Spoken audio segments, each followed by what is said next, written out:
What's up, design family, and welcome back to another episode of Fittdesign TV. So glad to have you back on the channel. On today's episode, we'll be looking at cash flow in business. Obviously, cash is king, especially when it comes to business. Nowhere does this ring more true than the fashion industry. Throughout the many episodes we've done, I've continuously outlined how important it is to control your cash flow. In short, cash flow is the measure of money into a business versus money out of a business.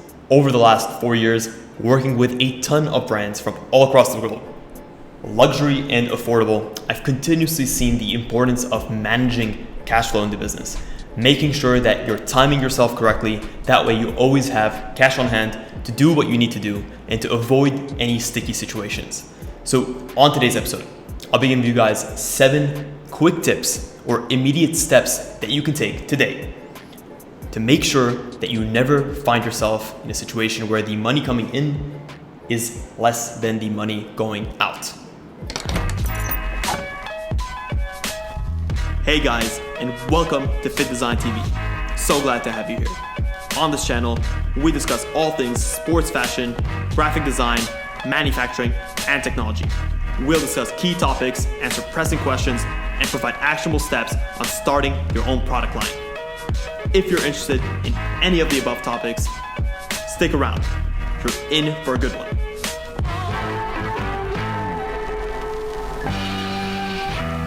As I mentioned, in layman's terms, cash flow is a measure of the money in versus the money out. When your cash flow becomes negative, or when your cash flow happens so that your cash out outweighs your cash in, this is where you find yourself in a deficit. And if this continues to happen, what you'll find is that you edge closer and closer to bankruptcy, which is definitely something we want to avoid. In order to avoid this deficit, I'm going to run you through 7 key ways or steps that you'll be able to take right now to minimize your cash out and enhance your cash in. Tip number 1 is definitely something that I can personally relate to. Many designers have a habit of overspending on samples. You've created your tech pack. You have this perfect design that you can clearly visualize in your head. And now it's time to actually prototype it. Many designers will end up overmaking and overspending on samples, trying to chase that perfect image of the idea or the design they had in their head. Guys, prototyping is extremely time intensive and cash intensive. Takes a lot of time and effort to draft new patterns, to create new trims, and to create your prototypes. So try to set your standards in a way that makes sense and aligns with your final goal. The goal is not to create samples. The goal is to come to market with a product that satisfies the vision that you have in your head. So definitely try to minimize overspending and overcreating samples, as this can be a huge drain on your cash flow. Number 2, limit your expenses. When you're starting off small as a solo entrepreneur or even in a partnership, you don't want to get too lavish. You don't want to get too fancy. At this stage, it's all about learning the business, becoming accustomed to all of the different parts of the process, and knowing where to spend your hard-earned money and where not to spend. Learn the different aspects of your business. Learn accounting, learn IT, learn design, learn to project manage. And then as your business grows, as you gain more expertise, you'll be able to bring on the right talent to spend the correct amount of money on them. And because you know a little bit about that part of the business, you'll be able to effectively manage and guide your team. Yes, you want to make sure you're bringing on people more talented than you so that they can cover your weaknesses. You focus on your strengths and you allow people to cover your weaknesses. But by knowing those areas of the business, even at a surface level, you're able to make sure that you're getting the right people you need and that you're spending appropriately and adequately to get the job done. Number 3, make sure to ask for credit from your suppliers. And I'll say this as a little bit of a caveat. You need to build up good credit first and foremost. Focus on 3 or 4 orders with a supplier where you're building good rapport and you're actually building good credit where you're paying on time, every time, in full, with 0 issues. By doing this, you're going to put your suppliers in a better and more comfortable position to consider taking on credit terms with you. This is essentially where they'll give you a net payment terms of net 30, net 60, net 90, where they'll deliver the goods to you and allow you to pay them back once the goods have been delivered within a set time frame. This is a great solution to a cash flow issue. At the same time, focus on building good credit with local financial institutions. By doing this, you'll actually be able to take out business loans, which again will allow you to pay for stock when you have to pay upfront, so that you never find yourself in a position where you're being over leveraged, having to spend your own cash on product. Number 4, and this is a little bit of a continuation of number 3, you can actually do this today. If you have a credit card from any financial institution, use your credit card to pay for goods. By doing this, you're effectively giving yourself a minimum of 30 days to pay back whatever goods you've actually purchased on that card. And by paying on time, you're actually going to avoid interest, where this may not be something you're able to do with a loan. So definitely consider using your credit card and making sure that you're paying on time.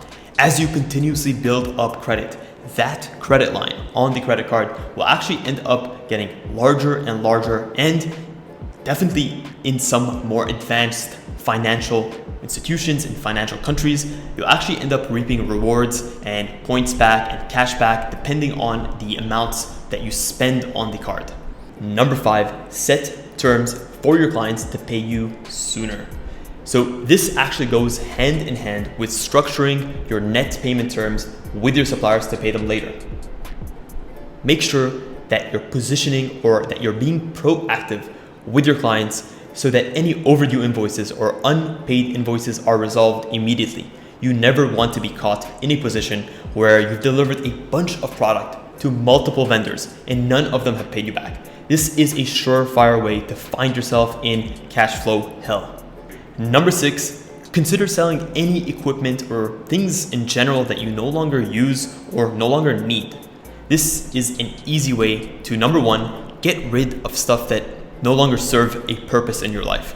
2 is a nice way to generate cash flow, and 3 is a good way to actually free up space so that you can bring in other things that you actually may need. Consider selling equipment, consider selling some personal things, consider selling some furniture, whatever it is that you no longer have a specific use for, get rid of it. And this is going to help you bring in some much needed cash to help boost the cash flow health of your business. Last but not least, always make sure that you have a stash of cash for a rainy day.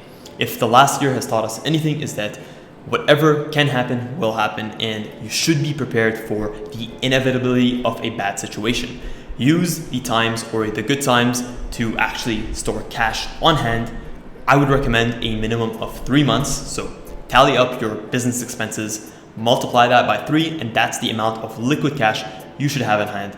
That way, you're never finding yourself in a position where your business desperately needs the cash to survive and you actually don't have it on hand.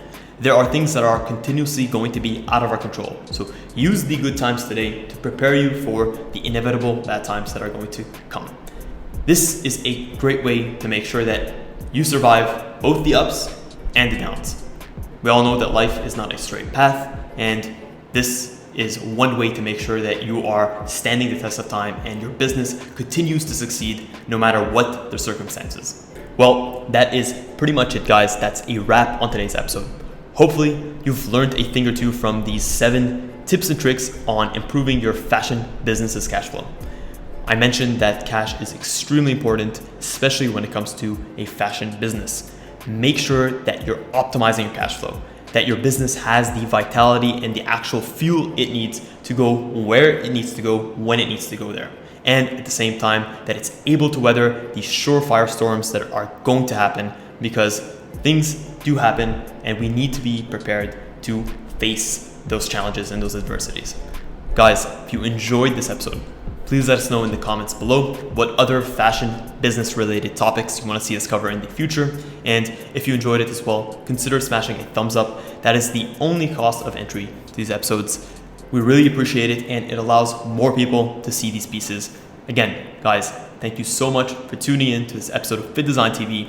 Until next week's episode, stay awesome.